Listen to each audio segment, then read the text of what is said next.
But I do believe there's some really clear directions in scriptures where the church was intended to move. James chapter 5, verse 19. Dear brothers and sisters, if someone among you wanders from the truth and is brought back, you can be sure that whoever brings a sinner back from wandering will save that person from death and bring about the forgiveness of many sins. I would argue that James is encouraging the church to pursue the wandering. A couple things about this passage, because I don't know about you, I think I've read this wrong for a good chunk of my life. I, for some reason, assumed that this passage was for people who had never heard about Jesus, but it's not. Notice, he says, if someone among you wanders away from the truth, this passage is about those who've heard about Jesus and have chose to wander. Why this passage speaks to not only this idea of the move, but specifically to where we are in Charlotte. We are surrounded by people who once knew the truth and have wandered away.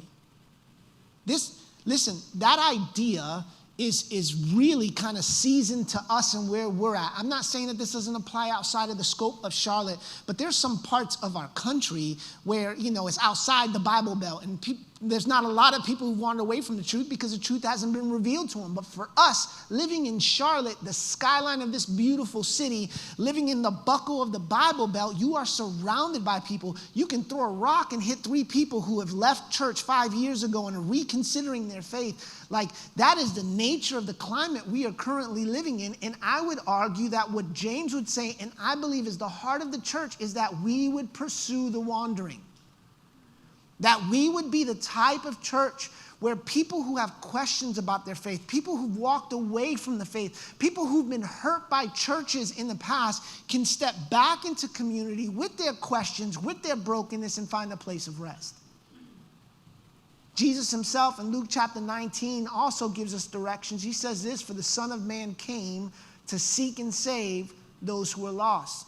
I would argue that not only we're to pursue the wandering, but if we're following the directions of Jesus, that we would also reach the lost. Those who have no idea of who Jesus is. Those who the truth has never been revealed for. That we would be the type of church that, yes, there is space for those who've wandered, space for those who are searching, space for those who are lost. But notice that even when Jesus communicates that, he came to seek. Not that we are waiting, but that we are seeking after the lost and the wandering.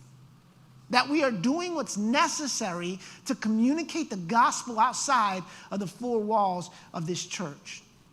Jesus was all about the broken and wandering. Luke chapter 15 is where we're going to spend a majority of our time this morning. Verse 1 reads like this. Tax collectors and other notorious sinners often came to listen to Jesus teach. This made the Pharisees and teachers of the religious laws complain that he was associating with such people, even eating with them. So this is one of the most contested passages in all of Scripture. For 2 reasons. I believe that we find ourselves on one or 2 extremes of this passage. Extreme 1, this passage has been used to absolutely excuse unrighteous living on behalf of those in the church. That those of you who call yourselves children of God will find yourself doing things that you wouldn't imagine doing, like just these things that you know don't please God, and when asked why, well, I'm just hanging with notorious sinners. But then there's the flip side of this conversation, where some of you have no idea. If I asked you, hey, who in your life is unsaved, you couldn't even point to somebody. You have no idea. Your whole life is surrounded by this bubble that we've created in an attempt to insulate ourselves. What we have done is isolated ourselves as a church. What I love about this passage is twofold. First of all, notorious sinners were drawn to the teachings of Jesus. They weren't drawn to his lifestyle. He wasn't trying to be cool enough that cool people followed after him. No. He spoke the truth, and the truth drew people to himself. But notice, he also wasn't afraid to eat with them. Now, eating, and if you've been here any amount of time, I don't know if it's because I like to eat, but eating has some huge biblical implications. What this meant is that Jesus was willing to invite these people to a table. Jesus was also willing to go when these people invited him to eat. And in that eating, according to that day and age's custom, what it meant was that these people and Jesus were in relationship. Center City, we strongly believe that God is calling us to those who are broken and hurting, to the notorious of sinners.